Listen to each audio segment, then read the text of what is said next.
My name is Peter Joseph. I am currently the de facto founder of an organization called the Zeitgeist Movement, which is seeking to alter the current cultural climate, if you will, into something that could be considered actually sustainable for not just one nation or class, but all the world's people.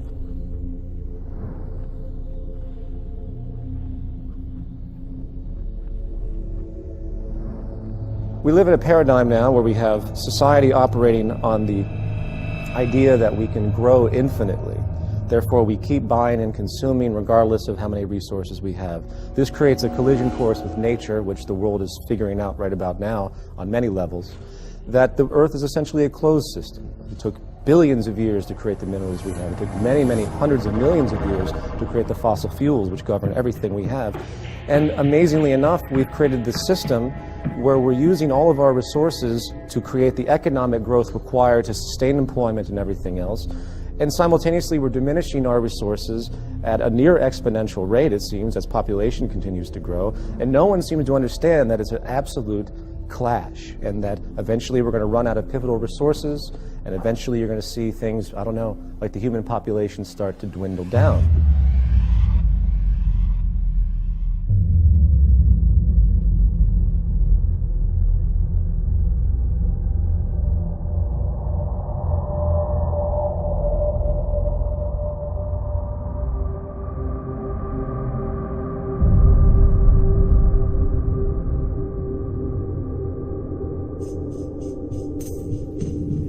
My name is John Fresco, and I'm going to present the concept of the Venus Project.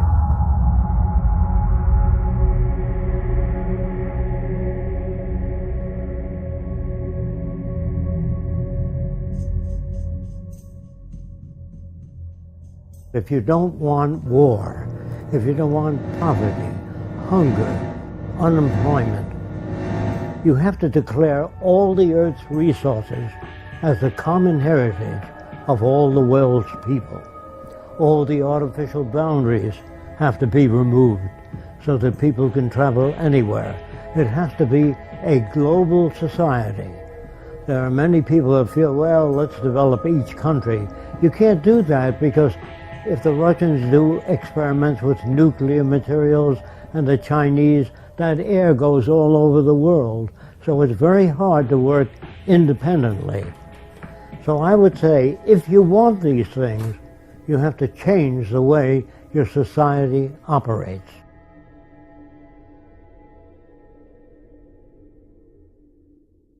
We believe here at the Venus Project, we are not civilized yet.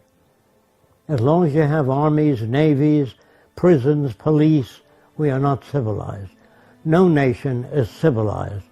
Being civilized is an ongoing process. The more we learn, the more we know about the environment and human relations, the more we're able to deal with the problems. If we fail to do that, we won't be able to solve problems. If we go with traditional values, we won't be able to solve problems.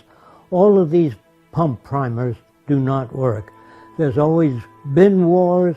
The wars have continued to get worse, even though the universities today have the most sophisticated equipment in the science labs, the architectural labs, all the labs, and the wars are getting worse. The explosives are getting worse. Since the atom bomb, the explosive power is much worse. So there's something definitely wrong with all cultures. When I say wrong, I mean that the system doesn't work. Now, to talk about a system that does work is a little foreign to our habits of thought, so I'm going to try to explain how we make decisions. Actually, we don't make decisions, we arrive at them. The only way a real society can operate, period, is in a steady state economy, meaning you don't have the mechanism of constantly needing to do anything other than being sustainable in your everyday living and having society recognize the attributes of sustainability rich are required. That's the value system orientation needed to create a stable society. As a brief extension of this, we live in a materialistic culture. We live in a culture that's predicated on inferiority and people thinking that they need more and more and more because of many reasons, because of someone else having more, status-oriented issues, so on and so forth. And that fuels into this mechanism of the growth economy, of getting more and more holidays, people give each other gifts. These are inventions for economics. As long as we use money and the bottom line is profit, then those who control the money are able to make the laws in their favor. And that means that they really don't care about people. They care about wealth, property, and power when that is the main incentive. So when we use a monetary system, there is no justice within this system. There's no making this system equitable. What we need is an entirely new system that we call a resource-based economy.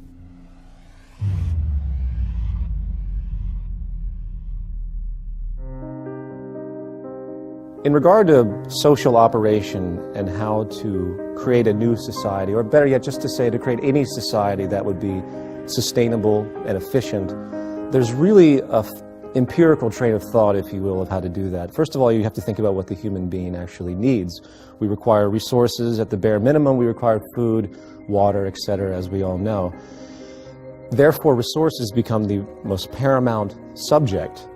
Resources, in fact, should be the foundation of any economic structure. So what do you do if you consider that the Earth is a closed, finite system? First thing you have to do is do a survey of the Earth's resources and the carrying capacity of the environment. If you produce a population far in excess of the carrying capacity of the environment, you're going to have trouble. You're going to have malnutrition and all the problems that go with it. So first we have to find out what can each successive environment carry and maintain a population in accordance with the carrying capacity of the Earth, not what I like or somebody else likes or some politician's notions. It has to be based upon the carrying capacity of the Earth.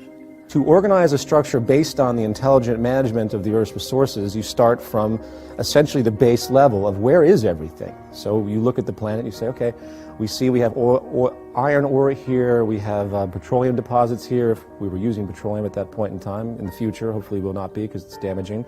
We have places for great wind energy here. You get the point. We can assess the entire environment of what we currently use based on our technological facilities at that point, and we start to create a structure of analysis, maintenance, and management, and basically monitor and understand what we have. Then we can design the parameters for the new society. Without a survey, we couldn't do that. Survey means physical disabilities, all the known diseases. That tells us how many hospitals we have to build. Of course, the survey would include available materials. Otherwise, if you just sit down, turn out a hospital or turn out a social plan, not based on what you have, not based on what Fresco believes, only statistical evidence. The end of what's your opinion should have been gone in 1927. Then you move to the next level. How do we utilize resources in the most efficient way? Technology is the methodology to harness any type of resources we have. Technology is the growing intellectual field that allows us to know how to manipulate our environment for our betterment and to be more sustainable, hopefully. So what we do is we utilize our technical information, and then we analyze the planetary resources. Then we build from the ground up an entire infrastructure, not based on the whims of any type of ideology, capitalist, socialist, fascist, whatever, what have you, communist. You do it based explicitly on the most efficient means to do it with the most peak efficiency possible based on the technology available at the time, the intellectual resource of the time. You have peak efficiency and sustainability as your goal. You just simply weigh all parameters when you analyze anything, and then you're going to build a society that is essentially, for lack of a better expression, perfect. It's not perfect at all because things are going to constantly change, but it's the best you can do at that point in time, which I think would be a variance of perfection.